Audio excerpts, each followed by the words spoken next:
Hello everybody, my name is Roland Jung. I'm a PhD candidate at the University of Klagenfurt and I'm supervised by Professor Weiss. In this presentation, we discuss our novel approach for distributed collaborative state estimation that allows us to recover outdated cross-covariances between correlated agent states at the moment they meet again. First of all, I want to give you some background information and explain you our primary motivation. A team of n-collaborating agents has potential in many applications, and an accurate localization estimate is a prerequisite. Typically, each agent runs locally a filter that treats states as multivariate random variables, which are propagated by proprioceptive sensors and are corrected by exteroceptive ones. Now the question arises, how to incorporate n-distributed estimators correctly? Collaborative state estimation aims to fuse information provided by different sensors from all agents in a statistically optimal fashion. Meaning that information provided from different sensors from all agents have to be considered. This can significantly improve the estimation performance of correlated agents, provide redundancy in case of sensor failures, and less accurate agents benefit from more accurate agents. Thus, it is often used in the field of collective localization. In a centralized fusion architecture, a lot of communication is needed. Research in the past decades has shown that rendering collaborative state estimation distributed is challenging, as it can degrade the performance, lead to inconsistent estimates, requires extensive bookkeeping or communication. It becomes even more challenging if agents use sensors that provide measurements at high rates.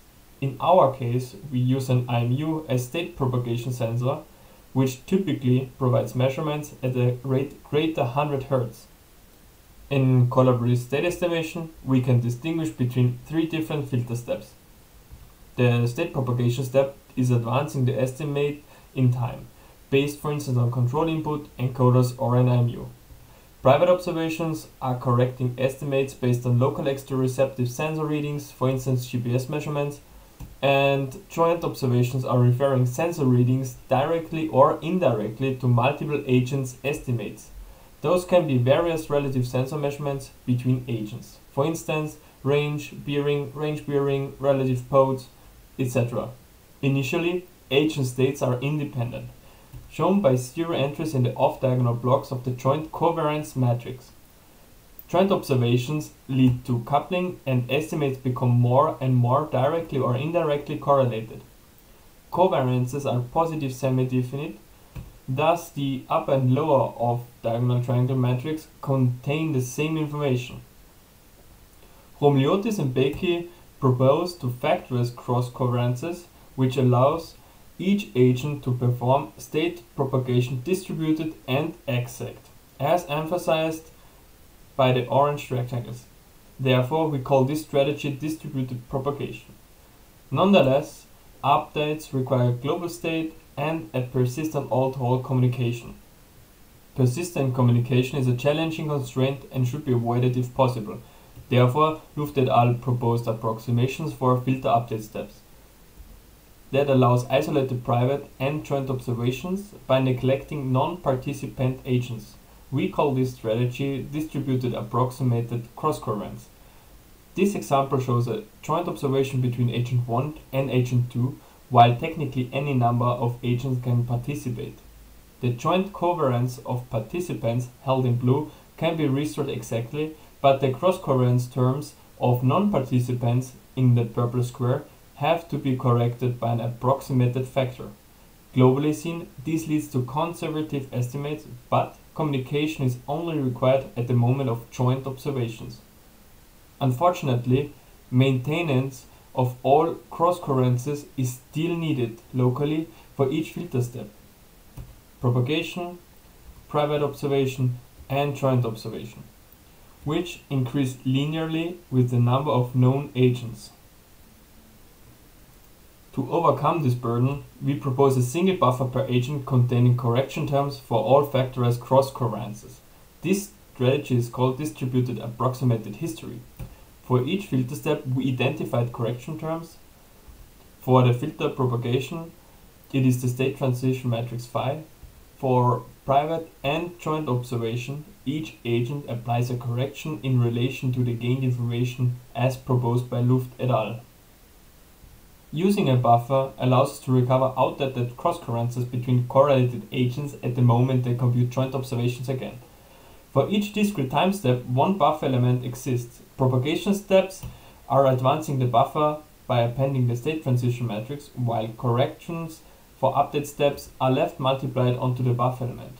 This figure shows how an outdated cross-covariance factor Sij at the timestamp 1 from a joint update between agent I and agent J can be forward propagated to the timestamp 6 when they meet again. Therefore, all buffer elements after the last encounter have to be accumulated to advance it. The same has to be done on agent J. After the joint update, the cross-covariance is factorized again. A correction term is inserted into the correction buffer, and both agents store their a posteriori cross-covariance factor Sij and Sji. To keep a constant memory footprint on each agent, we suggest the use of a sliding window buffer with a constant time horizon. To avoid communication loss, we suggest to forward propagate cross-covariance factors before they fall outside the past time horizon of the buffer. If the buffer suffices, it allows to significantly reduce the maintenance effort for interdependencies on each agent. We clearly demonstrate the advantage over other state-of-the-art approaches in terms of computation time in our evaluation on two scenarios. In the first scenario, we demonstrate on a minimal example using two sequences of the UREC dataset that agent 2 can recover its 6 degree of freedom pose by receiving IMU measurements and relative position measurements, while agent 1 receives additionally absolute position measurements. Both estimators fusing with DACC in green or the proposed DAH approach in red resulted in equivalent average RMSE and NES values. Further, we noticed that discorrelating agents estimates results in inconsistencies, and agent 2 diverge already after 3 seconds of joint observations, as shown by the purple line. In the second scenario, we evaluated the scalability of the maintenance with respect to the number of known agents. 20 agents were arranged in a circle, while in total each agent knew 6 other agents directly. Only a subset of agents had access to global position information, while the other performed just sporadic relative position updates. The filter execution time plot of agent 20 shows the increased maintenance effort using DACC. While using our approach, the maintenance effort was almost constant. As we used a buffer history of 250 milliseconds, cross-covariance factors were likely to fall outside the past time horizon. Thus, sporadic forward propagation had to be performed and caused computational spikes. Nonetheless, the total execution time was significantly reduced in all 3 steps, and a speedup of 30% over DACC was achieved. Summarized, we propose a novel approach to restore outdated cross-covariances requiring communication only when agents perform joint observations, and that allows constant maintenance complexity for propagation and private filter steps. Our approach is advantageous in case of high sensor rates and number of met agents. Finally, we provide pseudocode and a video showing the evaluation in more details. Thank you for your time, and if you have any questions, please direct them either to myself or Professor Weiss.